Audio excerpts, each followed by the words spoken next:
Hello students, कैसे हैं आप सब लोग। उम्मीद करती हूँ सब अच्छे होंगे और स्वस्थ होंगे। मैं Meena Rana ICT virtual class में आपका स्वागत करती हूँ। स्टूडेंट्स, हम पढ़ रहे हैं क्लास 9 की हिंदी। इससे पहले हमने क्षितिज पाठ्य पुस्तिका के लगभग सारे चैप्टर हमने कंप्लीट कर लिए हैं और आज से हम हिंदी ग्रामर में भी, हिंदी व्याकरण में भी हमने पढ़ लिया है। और आज से हम स्टार्ट करेंगे व्याकरण की जो आपकी संस्कृत की जो आपकी व्याकरण है उससे संबंधित यहाँ पर कुछ टॉपिक हम करने वाले हैं, जिसमें आपका पहला टॉपिक है संधि। और आज से हम संधि को पढ़ेंगे। तो आइए, संधि आपका क्लास 10th में भी है तो उसको आप बड़े डिटेल में पढ़ेंगे और अच्छे से इसको पढ़ेंगे। तो देखिए, संधि क्या होता है। संधि शब्द का जो शाब्दिक अर्थ है वो है मेल करना। तो मेल किसका होता है। हिंदी व्याकरण में संधि दो या दो से अधिक ध्वनियों या वर्णों के परस्पर मेल से उत्पन्न परिवर्तन या विकार से होता है। यानी कि जब आप दो ध्वनियों या दो आपके जो वर्ण हैं उन दोनों का परस्पर मेल होता है, उन दोनों के मेल से उस शब्द में जो परिवर्तन आता है उसे ही हम संधि कहेंगे। तो यहाँ पर जैसे आपने एक उदाहरण देखा, रमा धन ईस, ये दो शब्द हम मिलाते हैं और इन दोनों को मिलाने के बाद आपको मिलता है एक नया शब्द रमेश। अब यहाँ पर परिवर्तन कहाँ पे आया है, र और जो लास्ट में जो सौ लिखा है ईस में, इन दोनों में परिवर्तन नहीं हुआ है। दोनों वर्णों का देखिए, प्रथम शब्द के अंतिम वर्ण और द्वितीय शब्द के प्रथम वर्ण में हम यहाँ पर क्या करते हैं, मेल करते हैं, इन दोनों की संधि करते हैं। अब यहाँ पर देखिए क्या हुआ, र तो ऐसा ही रहा, म और ईस में परिवर्तन आया और इन दोनों को मिला करके आपको क्या बनाया, यहाँ पर में बन गया है, म में एक ही मात्रा लग गई है। यहाँ क्या हुआ है, आ धन ई। तो ये कैसे होगा, इसको हम आगे पढ़ेंगे। ऐसे ही इति धन आदि इत्यादि, सदा धन एव सदैव, सु धन आगत स्वागत, पर धन उपकार परोपकार। तो ये है आपकी संधि। इस संधि के आप जल्दी से इसकी परिभाषा लिखेंगे, हेडिंग डालेंगे संधि और इसके बाद आप लिखेंगे संधि की परिभाषा। तो यहाँ आपने लिखना है, संधि शब्द का अर्थ है मेल और व्याकरण में संधि का अर्थ दो या दो से अधिक ध्वनियों, व्याकरण में संधि का अर्थ दो या दो से अधिक ध्वनियों या वर्णों के परस्पर मेल से उत्पन्न जो परिवर्तन आता है, जो विकार आता है, उसे ही हम संधि कहेंगे। ठीक है। अब यहाँ आप देखिए, पहला एक दो उदाहरण लिख लीजिएगा। रमा धन ईस, तो क्या हो जाता है रमेश। ऐसे ही गिरी धन इंद्र गिरेंद्र, पर धन उपकार परोपकार। तो यहाँ आप देख पा रहे हैं कि हमने क्या क्या और कहाँ कहाँ परिवर्तन किया है। यहाँ आगे देखिए कि प्रथम शब्द, पहले शब्द की अंतिम ध्वनि, यहाँ पहले शब्द की अंतिम ध्वनि माँ है तथा दूसरे शब्द की प्रथम ध्वनि यहाँ ई है। तो माँ और ईस को मिला करके में बना, तो यही आपकी संधि है, इसी को हम संधि कहेंगे। ठीक है। चलिए, तो यहाँ आपने क्या लिखना है, दो वर्णों अथवा ध्वनियों के परस्पर मेल से उनकी मूल रूप में उत्पन्न विकार या परिवर्तन को आप संधि कहेंगे। ठीक है। अब यहाँ एक नोट करके यहाँ पर लिखेंगे आप कि संधि केवल दो ध्वनियों, स्वर या व्यंजन के बीच होती है, शब्दों के बीच में नहीं होती है। ठीक है। तो ये मत कहिएगा कि संधि शब्द के बीच में हुई, दोनों शब्दों में से हमने एक एक वर्ण उठाए, एक एक ध्वनि उठाई, तो उसको हम क्या कहेंगे, उसको हम संधि कहेंगे। ठीक है। चलिए, अब संधि विच्छेद क्या होता है। जो आपने दो शब्द जोड़े हैं और उससे एक नया शब्द बना, उस शब्द को पहली अवस्था में लाना, पुनः वो जो पहली अवस्था में था उसी अवस्था में लाना ही उसका संधि विच्छेद कहलाता है। यानी कि उसका रिवर्स प्रोसेस हो जाएगा, उसका उल्टा हो जाएगा। ठीक है। तो आपने पहले क्या किया, दो शब्दों को मिलाया और उन दोनों शब्दों के मिलाने से एक नया शब्द बना। उस नए शब्द को फिर से आप दो शब्दों में तोड़ेंगे या फिर पुनः पूर्व अवस्था में उसको क्या करेंगे, तोड़ेंगे, तो उसी को हम क्या कहते हैं, संधि विच्छेद कहते हैं। ठीक है। अब यहाँ देखिए संधि के भेद, यहाँ पर तीन संधि के भेद हैं। पहला आप लिखेंगे स्वर संधि, दूसरा आप लिखेंगे व्यंजन संधि और विसर्ग संधि। स्वर संधि, व्यंजन संधि और विसर्ग संधि। तो तीन यहाँ पर संधि हैं, संधि के तीन भेद हैं। जल्दी से नोट डाउन कीजिएगा, स्वर संधि, व्यंजन संधि और विसर्ग संधि, ये तीन संधियां हैं आपकी। ठीक है। चलिए, अब आपका पहला है आपका स्वर संधि। स्वर संधि जो है किसे कहा जाता है, पहले तो इसके बारे में आप हेडिंग डालेंगे, फिर स्वर संधि, जल्दी जल्दी से नोट भी कीजिएगा। तो संधि के 3 भेद बताए, जिसमें स्वर, व्यंजन और विसर्ग है। स्वर संधि के यहाँ पर स्वर संधि लिखिएगा पहले। और स्वर संधि किसे कहेंगे? दो स्वरों के मेल से, दो स्वरों के मेल से परस्पर होने वाले परिवर्तन को स्वर संधि कहते हैं। जैसे आपका पर धन अधीन, यहाँ अ और अ मिला है, इसको भी बताएंगे कैसे हुआ है। अ धन ई दोनों ही स्वर हैं, तो दो स्वरों के मेल से जो परिवर्तन आ जाता है उसे हम क्या कहते हैं? उसे हम संधि कहते हैं। ठीक है। अब यहाँ देखिए, दया धन आनंद, दयानंद, आ धन आ हो जाएगा। अति धन अंत, तो क्या हो जाएगा? अत्यंत। यहाँ पर भी आप देख पा रहे हैं इ भी स्वर है और अ भी स्वर है, तो इन दोनों स्वरों के मेल से एक नया शब्द बनता है, इसे ही स्वर संधि कहा जाता है। अब देखो, ये जो नियम है ना, ये अ धन आ, इसको हम पढ़ने वाले हैं। यहाँ पर स्वर संधि के 5 भेद लिखेंगे। दीर्घ संधि, दूसरा है गुण संधि, तीसरा है वृद्धि संधि, यण संधि और आपका अयादि संधि।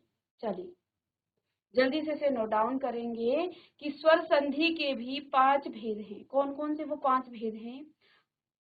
स्वर दीर्घ संधि, गुण संधि, वृद्धि संधि, यण संधि, अयादि संधि। ये 5 भेद हैं किसके? आपके स्वर संधि के 5 भेद बताए गए। अब देखिए, पहला आपका दीर्घ संधि है। दीर्घ संधि किसे कहा जाता है? यदि ह्रस्व या दीर्घ यानी अ, इ, उ के बाद अन्य ह्रस्व या दीर्घ स्वर अ, इ, उ आ जाए तो दोनों के मेल से दीर्घ स्वर हो जाता है। तो यहाँ देखो, ह्रस्व या दीर्घ, इसमें दीर्घ भी आएगा, ठीक है ना। तो यहाँ पर दोनों के मेल से क्या बन जाएगा? आ, इ, उ बन जाते हैं। जैसे अ धन अ बराबर आ। ठीक है, तो जल्दी से इसे लिखिएगा कि दीर्घ संधि क्या होती है? यदि ह्रस्व या दीर्घ के बाद अन्य ह्रस्व या दीर्घ स्वर आ जाता है तो दोनों के मेल से हमेशा ही आपका दीर्घ स्वर हो जाता है। ठीक है, तो ये आपका क्या हो जाएगा? जैसे अ धन, इसको लिखेंगे अ धन अ बराबर आ, अ धन आ बराबर आ, अ धन अ बराबर आ धन अ बराबर आ, और आ का जब मेल करेंगे तब भी आ ही आएगा। तो आप देख पा रहे हैं, आपने अ या आ में कुछ भी जोड़ा, हमेशा ही वो आ हुआ है। किस प्रकार से हुआ है? मत धन अनुसार, मत धन अनुसार। अब यहाँ आपने हमने क्या कहा? हम संधि कैसे करते हैं? संधि करने के लिए आपको 2 वर्ण या 2 ध्वनियां चाहिए। हमने पहले शब्द के अंतिम और दूसरे शब्द के प्रथम वर्ण को लिया। यहाँ आप त और अ का मेल करेंगे, लेकिन यहाँ हम क्या पढ़ रहे हैं? स्वर संधि पढ़ रहे हैं। त आपका बेसिकली एक व्यंजन है और ये स्वर के साथ है। इस त से हमने व्यंजन को निकालना है। क्यों? क्योंकि हमें जोड़ना तो इसमें स्वर है। तो देखो, त से यदि मैं स्वर को निकाल दूं तो ये हलंत के साथ त और यहाँ अ आ जाएगा और अ। आप जानते हैं अ धन अ क्या हो जाता है? अ और अ का मेल करके आ बन जाता है। और यहाँ पर पहले से तो भी था, मैं पहले तो लिख लूं। यहाँ पर पहले से त, ये हलंत के साथ था, धन आ, और अब इस त में भी आप क्या करेंगे? आ को जोड़ेंगे तो आपको क्या मिल जाएगा? ता मिल जाएगा। अर्थात अब आपको करना क्या है? अ और त की जगह पर आपको ता लिखना है। बस बाकी आगे और पीछे के शब्दों में आपने कोई परिवर्तन नहीं करना है। पहले था मो, अब इन दोनों के मेल से आ गया है ता, और पीछे के शब्दों को जैसा का तैसा लिख लीजिएगा। तो मतानुसार, इस प्रकार से हुआ ये आपका मतानुसार। ठीक है, आई बात समझ में? उसको आप नोट डाउन करें। इसी प्रकार से यहाँ क्या लिखा है?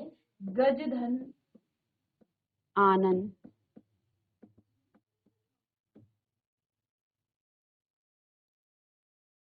तो गज धन आनंद, हमने क्या कहा? प्रथम शब्द के अंतिम वर्ण और द्वितीय शब्द के प्रथम वर्ण की संधि होगी, तो ज धन आ। लेकिन स्वर संधि पढ़ रहे हैं, स्वर चाहिए, जोड़ने के लिए स्वर चाहिए।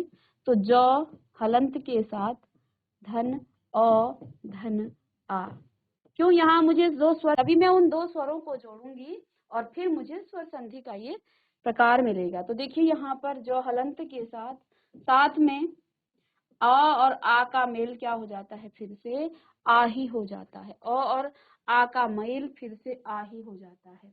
अब इस ज में आप आ जोड़ेंगे तो फिर से ये आपका ज हो जाएगा, अर्थात ज और आ को मिला करके जा बना। और यहाँ आप पहले के शब्दों को और अंतिम शब्दों को एज इट इज जैसा है वैसे ही आपको लिखना है। तो ये हो गया है आपका गजानन। इस प्रकार से हुआ यहाँ पर गजानन। तो इसको भी लिख लें किस प्रकार से हुआ है, कैसे इसको हमने किया है, ये आप नोट डाउन कर साथ साथ नोट कीजिएगा। तो जैसे जैसे इसको लिखा जाता है आप इसे नोट कीजिएगा, ठीक है। चलिए अब यहाँ देखिए सीमा धन अंत, सीमा और अंत को जोड़ेंगे, सीमा और अंत की संधि करेंगे, सीमा धन अंत। तो देखिए सॉरी सीमा धन अंत, तो माँ और अंत को जोड़ेंगे। देखो इस मात्रा को आपने कुछ नहीं करना है। देखो यहाँ से माँ धन औ स्वर को निकालेंगे, इससे भी स्वर को निकालिए, मो अलग हो जाएगा,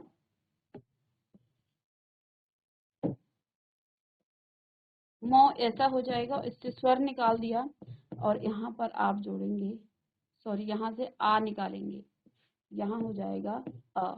आ और ओ का मेल भी आपका क्या हो जाता है? आ ही होता है। तो ये आपका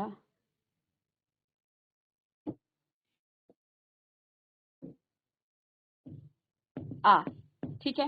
मो और आ का मेल क्या हो जाता है? माँ, ठीक है। अब यहाँ आप संधि करेंगे तो इन दोनों शब्दों की जगह आपको लिखना है माँ, लेकिन यहाँ अंक की मात्रा भी थी तो इसको लिखना है आपको यहाँ पर, ठीक है। तो ये हो जाएगा सी, माँ तो हो गया इन जगह पर, यहाँ अंक की मात्रा भी है तो सीमांत, ये इसका क्या हो जाएगा? संधि। तो ये नियम है, इनको भी लिखते रहना है आपको। चलिए अब देखिए इसको रफ करते हैं। अब यहाँ देखिए, चलिए तो ऐसे ही यहाँ पर देखिए आप श्रद्धा धन आनंद, श्रद्धा धन आनंद, इसका कैसे किया? श्रद्धा धन आनंद, श्रद्धा धन आनंद को इन दोनों की संधि करनी है, ठीक है। तो देखिए यहाँ अंतिम वर्ण धा और यहाँ आ, ठीक है। तो ये हो जाएगा धा धन आ, ठीक है।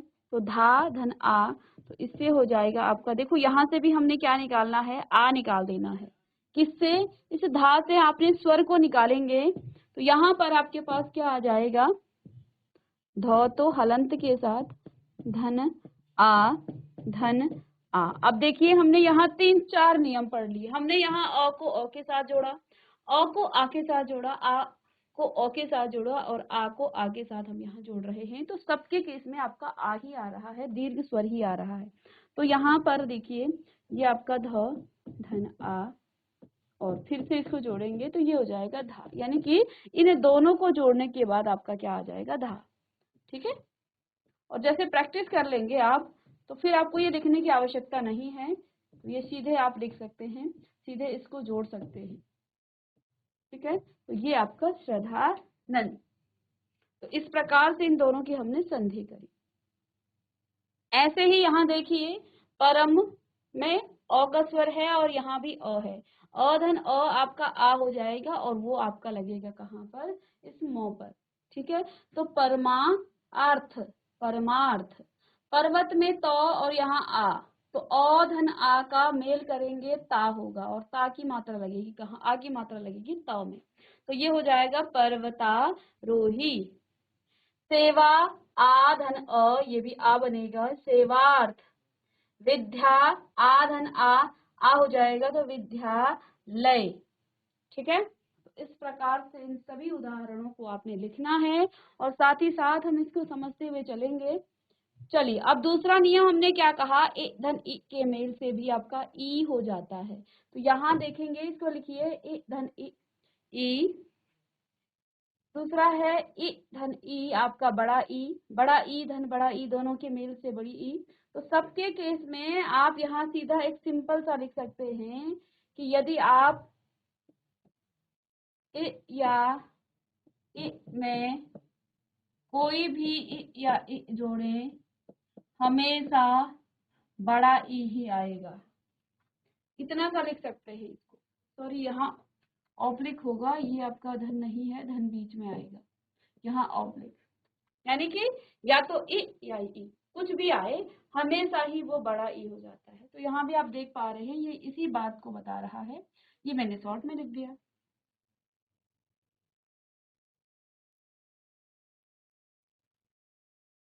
तो अब देखिए, अभी धन इष्ट, एक दो उदाहरण इसके भी हम कर लेते हैं। तो देखिए यहाँ पर, चलिए मैं यहीं पर आपको करके दिखा देती हूँ। चलिए, ये आपने रफ कर लिया है। ये नियम आपको नीचे लिखे ही हैं, इनको आप यहाँ से कर सकते हैं। चलिए, तो यहाँ आप देखिए अभी धन इष्ट, तो मैं यहाँ पर लिखूं अभी धन इष्ट। तो हमने क्या कहा, संधि करने के लिए दो वर्णों का आप मेल करते हैं। यहाँ से आप सीधे सीधे बात करें तो ई निकल जाएगा और यहाँ से भी आपका ई निकलेगा। तो ई धन ई क्या हो जाएगा। अब कैसे निकालते हैं इससे एक बार मैं बता दूं, फिर आप डायरेक्ट बताएंगे। तो ए और ए के मेल से बड़ा ई बनता है, और यहाँ आपका भ है, ये भी हलंत के साथ, धन ई, ये आपका हो जाएगा भी। अब देखिए यहाँ भी, इन दोनों की जगह आपने क्या लिखना है, भी लिखना है। तो इन दोनों की संधि क्या हो जाएगा, अभीष्ट, अभीष्ट। ठीक है, तो ऐसे आ जाएगा ये। चलिए जल्दी इसे लिख लीजिएगा, ये तो आपने लिख लिया होगा ऊपर का, तो इसको भी नोट डाउन कीजिएगा। चलिए, इसी का दूसरा उदाहरण है, इसको भी देख लें। प्रति धन इच्छा। अब यहाँ देखें, यहाँ छोटी ई की मात्रा है, छोटी ई की मात्रा है, और यहाँ पर बड़ी ई की मात्रा। छोटी ई और बड़ी ई मिल करके बड़ी ई बनाते हैं, तो इसमें लगेगी बड़ी ई की मात्रा। इस प्रकार से ये आपका प्रतीक्षा हो गया है। ठीक है, डायरेक्ट इसको समझेंगे।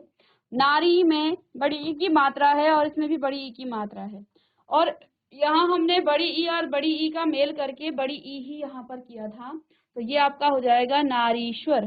तो इन दोनों के मेल से फिर से बड़ी ई की मात्रा लगेगी इस रॉ पर। देवी में बड़ी ई की मात्रा और इसमें छोटी ई की मात्रा, तो बड़ी ई और छोटी ई का मेल हो जाता है बड़ी ई फिर से, तो यहाँ हो जाएगा देवीच्छा। तो इस प्रकार से आप करेंगे। ऐसे ही देखिए, रवि में छोटी ई की मात्रा है, धन इंद्र, छोटी ई और बड़ी ई मिल करके बड़ी ई बनाएंगे, ये हो जाएगा रविंद्र। ऐसे ही मुनि धन ईश्वर, मुनि धन ईश्वर, मुनि में छोटी ई की मात्रा और इसमें बड़ी ई की मात्रा, छोटी ई और बड़ी ई मिला करके बड़ी ई बनाएंगे फिर से, तो ये हो जाएगा नारीश्वर, सॉरी मुनीश्वर। योगी में बड़ी ई की मात्रा और यहाँ पर बड़ी ई की मात्रा, तो बड़ी ई और बड़ी ई फिर से बड़ी ई, तो योगीश्वर। और ऐसे ही सती धन इच्छा, सती में बड़ी ई की मात्रा और यहाँ छोटी ई की मात्रा, तो ये फिर से आपकी बड़ी ई की मात्रा बनाएंगे। ठीक है, चलिए इतना आप जल्दी से इसे नोट डाउन कीजिएगा फटाफट से।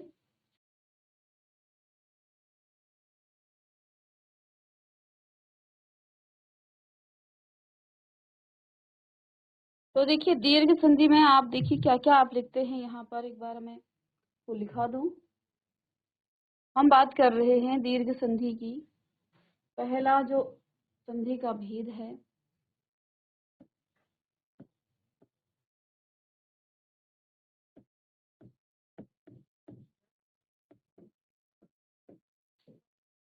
लिखेंगे आप कैसे।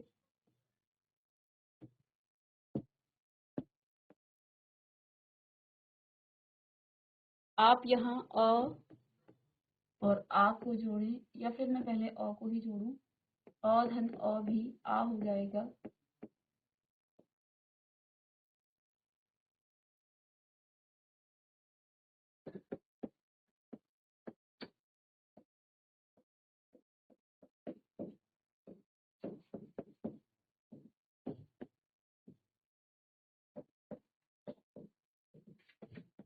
ऐसे आप लिखेंगे नियम सभी को। दूसरा है,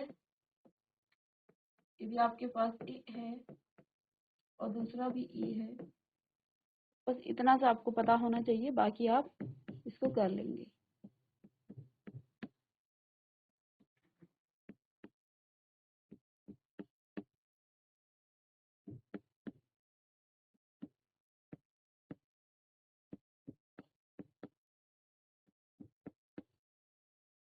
तो ये हर केस में आपको बड़ी ई देगा। साथ ही साथ यहाँ पर देखें, यदि आपके पास ओ के बाद ओ आए तो बड़ा ओ के बाद बड़ा ऊ भी आ जाए तब भी आपको बड़ा ऊ ही देगा। और साथ ही साथ बड़ा ऊ और छोटा ऊ आ जाए तो भी आपका बड़ा ऊ होगा। और बड़े ऊ के साथ फिर से बड़ा ऊ आ जाए तब भी आपको बड़ा ऊ ही मिलेगा। ठीक है, तो इन 3 नियमों को आप लिखिएगा।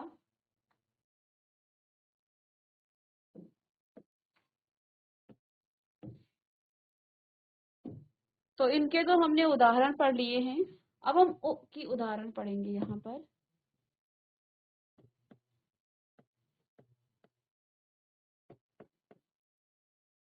चलिए,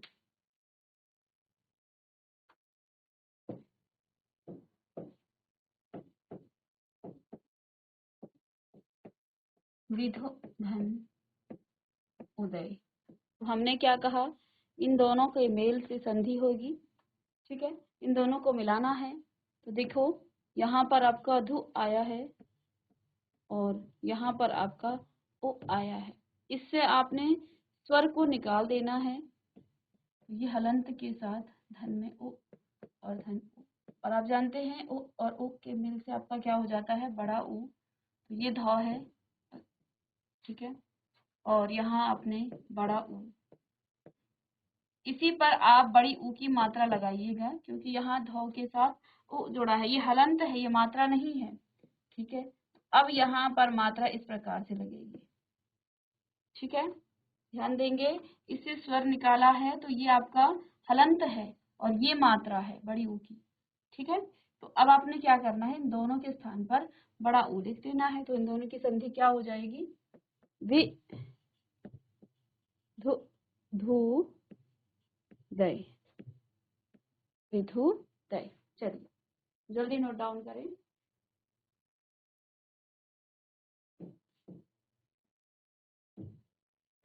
मधु धन ऊष्मा, मधु धन ऊष्मा। धु और सॉरी, ये बड़ा ऊ होगा, बड़ा ऊ। यहाँ से यदि मैं धु धन बड़ा ऊ लिखूं, स्वर निकालिए ध हलंत के साथ, धन में आपका यहाँ पर आ जाएगा ऊ धन बड़ा ऊ। इन दोनों के मेल से फिर से आपके पास यहाँ पर आ जाएगा बड़ा ऊ, और इनको भी जोड़ेंगे तो ये आपका धू हो जाएगा। ठीक है, तो इन दोनों की संधि क्या हो जाएगी, मधुमा, मधुष्मा। ठीक है,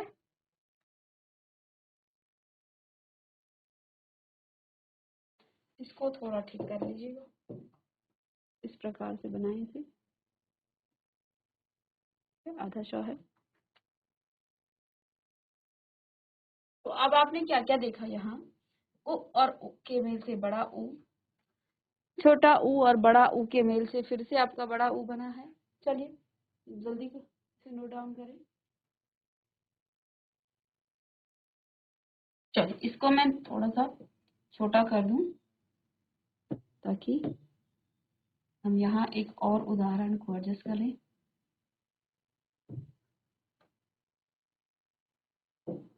वधु धन उत्सव, वधु धन उत्सव। तो यहाँ बड़ी ऊ का, बड़ा ऊ का उच्चारण और छोटा ऊ का उच्चारण। तो देखें, ओ धन उ, फिर से ऊ, और ये लगेगी आपकी किस पर, इस ध पर। तो यहाँ पर इसका संधि क्या हो जाएगा, वधु तव, इसका संधि हो जाएगा वधोत्सव। ठीक है?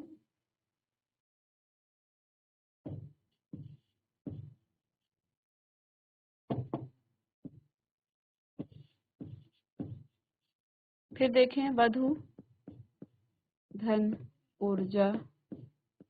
ठीक है, तो वधु धन ऊर्जा। तो देखिए यहाँ पर धु, ये भी बड़ा ऊ है इसमें और इसमें भी बड़ा ऊ है। यहाँ से आप यदि स्वर को निकाल दें तो यहाँ आपका बड़ा ऊ हो जाएगा और धन में बड़ा ऊ।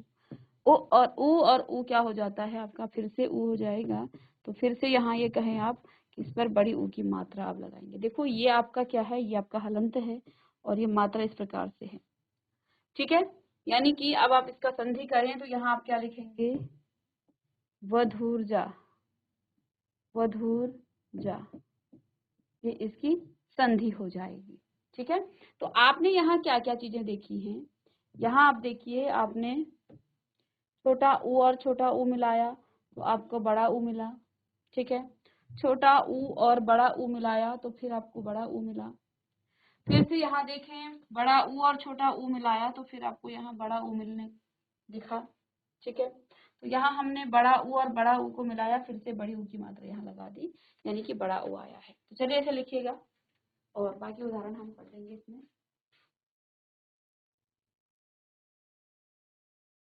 चलिए, तो इतना आपको समझ में आया। आगे देखिए इसके उदाहरण हम यही समझ लेते हैं। ये हमने समझ लिया है कि कैसे आपने विधु धन उदय विधुदय, मधु धन उष्मा मधुष्मा।